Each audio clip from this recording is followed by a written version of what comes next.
Ladies and gentlemen, absolutely horrible news coming out of Iran today.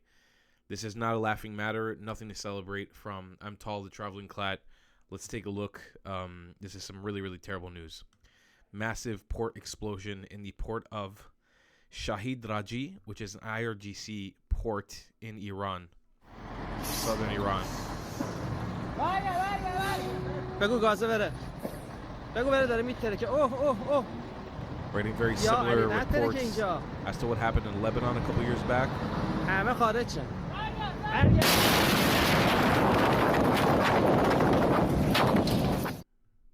Here, this video is really damning. Look at that explosion. Huge blast, huge shockwave. Look at that explosion. My God. Look at that massive explosion. Very similar reports coming out. Now, we're a few hours after this. There's a lot of speculation going on. What exactly this was. I want to make a correction here for the people who may be celebrating. This is not a time to be celebrating. You have to understand that while the IRGC is terrible, and this did happen to a port in the IRGC, a massive explosion is. In IRGC controlled territory, the overwhelming majority of people that were affected by this were Iranian civilians who have nothing to do with the IRGC and are basically taken hostage by the IRGC. By this dictatorial government that has basically been running them for the last 50 years and has been mismanaging the country. So much so that during the explosion, when they were trying to firefight it, there were reports coming out that they didn't have the resources to firefight it or to put out the explosions because of financial mismanagement. People were dying. People were stuck under the rubble. This is still a developing situation. We're now 10 hours after it. And the speculation is, did Israel do this? Israel has been preparing for a strike on the Islamic regime of Iran for the better part of about a month now. And plans by the United States of America were not scrapped. You know, there was a lot of armament being based around Iran, around the Strait of Hormuz. We couldn't tell if this was to attack the Houthis directly, if this was to attack the Islamic regime of Iran. You can see many injured people out here.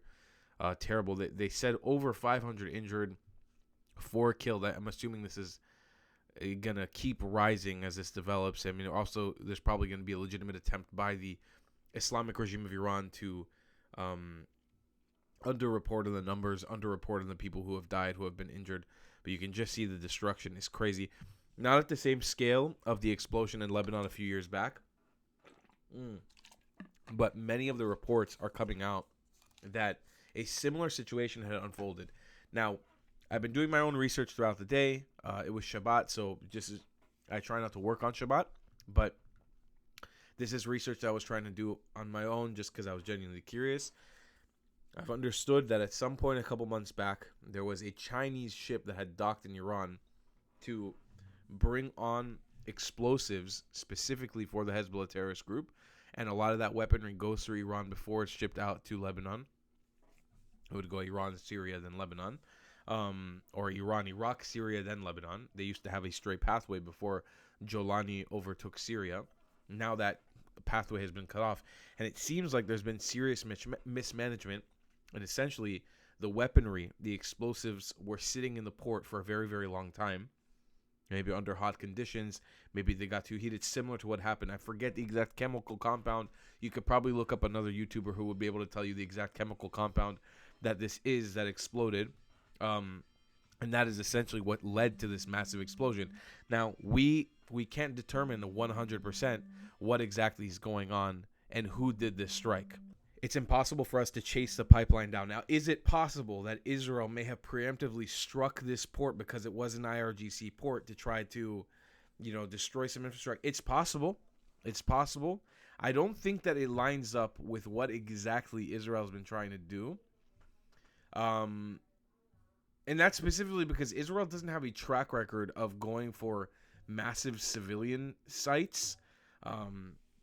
In any place that they attack. It's not like a common thing that Israel attacks civilian infrastructure. And we know from all reporting right now that we're getting most of the people who were hit by this attack or that was struck by this attack were civilians. Or not attack, but affected by this explosion were civilians. Here the numbers have already rose. This is from AP, a massive explosion at the Iranian port linked to missile fuel shipment kills 8, injures around 750. I'm assuming that that's going to keep rising because 8 seems very, very low considering that explosion. A massive explosion and fire rocked a port Saturday in southern Iran, purportedly linked to a shipment of chemical ingredients used to make missile propellant, killing 8 people and injuring around another 750 others. Helicopters dumped from the air on raging fires after the initial explosion, which happened at the Shahid Rajaei port as Iran and the United States met Saturday in Oman for the third round of negotiations over Tehran's rapidly advancing nuclear program. It really doesn't make sense to me that this would be an Israeli strike or an American strike. While it's possible, Israel could be to blame. I'm not saying I wouldn't take it off the table that Israel could be involved. But this does line up with what happened in Lebanon, which we know tracks back to the Islamic regime of Iran. It had to do with Hezbollah storing weapons at the port. And we know how many Lebanese people were affected by that. I mean, I personally know a woman whose mom died that day in Lebanon from the explosion, from the blast. No one in Iran outright suggested the explosion came from an attack. However, even Iran Foreign Minister Abbas Araghchi, who led to the talks on Wednesday, acknowledged that our security services are on high alert given the past instances of attempted sabotage and assassination operations designed to provoke a legitimate response. Iran Interior Minister Iskander Momeni gave the casualty figure an interview on state TV, but there were few details on what sparked the blaze just outside of Bandar Abbas, which burned into Saturday night, causing other containers to reportedly explode. So there's a series of explosions. Those were the reports that were coming into me as well from sources that I have linked around the Middle East, that there was one explosion and then a couple other explosions right after. It's unclear why Iran would have moved the chemicals from the port, particularly after the Beirut port blast in 2020.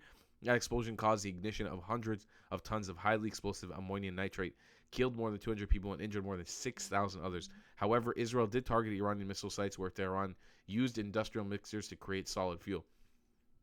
Again, it's possible. It is possible, but if you really want an answer, most likely what we're looking at here is mismanagement by terrorists. They tend to do this, and they tend to put little regard on civilian casualty numbers, on civilian lives.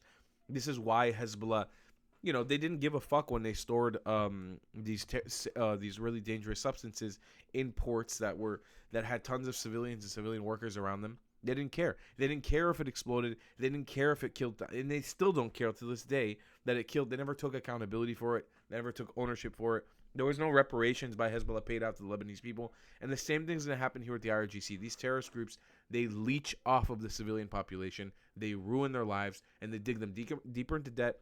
They ruin their political ties with people, and they destroy their lives over time. And that is why we need to see the end of the IRGC for exact reasons like this. Ladies and gentlemen, that's a little bit of reporting on what I've seen today. Hopefully tomorrow there'll be more updates, and we'll see if we can get you guys an update in the morning. Also, I apologize for my voice. I just got clear aligners installed, and I'm literally only 24 hours into the treatment. That's going to be about a year and a half, so my voice may be changing over the course of the next couple months. Hope it wasn't too annoying to listen to. I know I still sound a little bit weird. I love you guys a long time, and I'll see you in the next one. Goodbye, class. If you believe in my content and want to support me, just know your help is needed. There's a bunch of great ways to support me, being PayPal, Buy Me a Coffee, or joining my Patreon community down below. Patreon is the best way to support my channel, and you'll get a bunch of cool perks depending on what tier you join. Another great way to support me is by buying my merchandise on thetravelingclat.com. I regularly drop new merch designs like this beautiful hat, or this amazing shirt, where you can support the channel and get something cool for yourself. I also have an amazing Discord community with people from all over the world. Thank you so much for your support.